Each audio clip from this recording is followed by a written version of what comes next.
Easy steno YouTube channel पर आप सभी का स्वागत है। डिक्टेशन 5 सेकंड बाद स्टार्ट होगी। Ready start.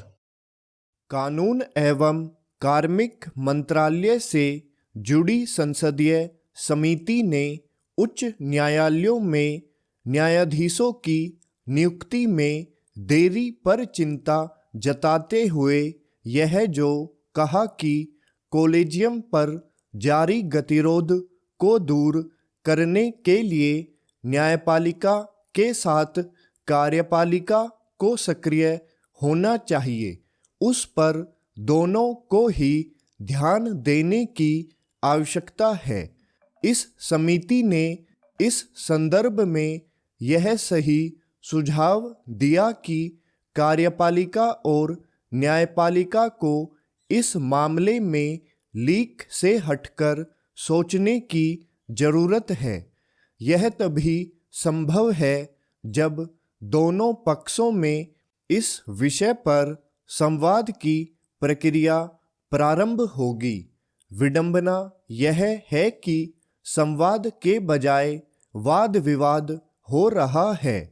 एक ओर जहां सरकार कॉलेजियम व्यवस्था पर सवाल उठा रही है, वहीं सुप्रीम कोर्ट उसे न केवल उपयुक्त बताने में लगा हुआ है, बल्कि यह भी चाह रहा है कि उसे लेकर किसी तरह के प्रश्न न किए जाएं।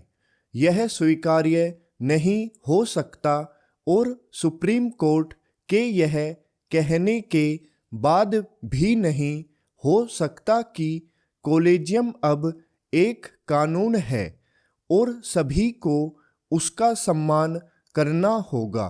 भले ही कॉलेजियम का निर्माण सुप्रीम कोर्ट ने किया हो, लेकिन इसका यह मतलब नहीं कि वह एक नीरछीर व्यवस्था है और उसमें कहीं कोई विसंगति नहीं।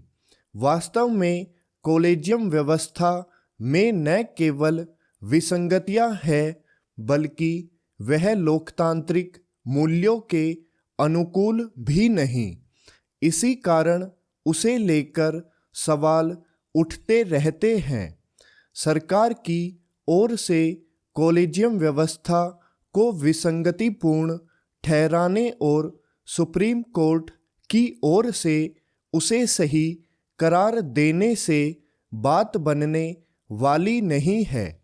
उचित यह होगा कि दोनों पक्ष इस पर विचार करें कि न्यायाधीशों की नियुक्ति की ऐसी कोई व्यवस्था कैसे बने जो न तो पूरी तौर पर कार्यपालिका से संचालित हो और न ही सुप्रीम कोर्ट से।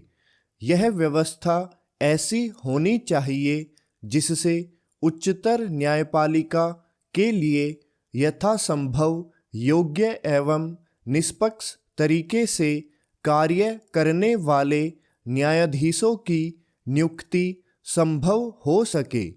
न्यायिक नियुक्ति आयोग का गठन करके ऐसी ही व्यवस्था बनाने की कोशिश संविधान संशोधन विधेयक के जरिए की गई थी। सुप्रीम कोर्ट ने इस विधेयक को असंवैधानिक करार दिया। इसे लेकर आज भी सवाल उठते हैं और इसका कारण यह है कि सुप्रीम कोर्ट ने न्यायिक नियुक्ति आयोग की खामियों को दूर करने की कोई पहल करने के बजाय उसे सिरे से खारिज कर दिया। इससे न्यायाधीशों की नियुक्ति का अधिकार उसके पास ही बना रहा।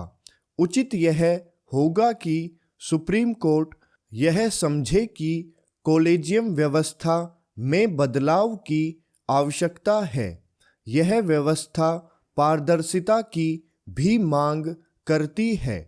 क्या यह विचित्र नहीं कि जिस सुप्रीम कोर्ट को चुनाव आयुक्त की नियुक्ति और नोटबंदी के फैसले की फाइल चाहिए, वह कॉलेजियम के तहत न्यायाधीशों की नियुक्ति का कोई विवरण देने को तैयार नहीं। स्टॉप।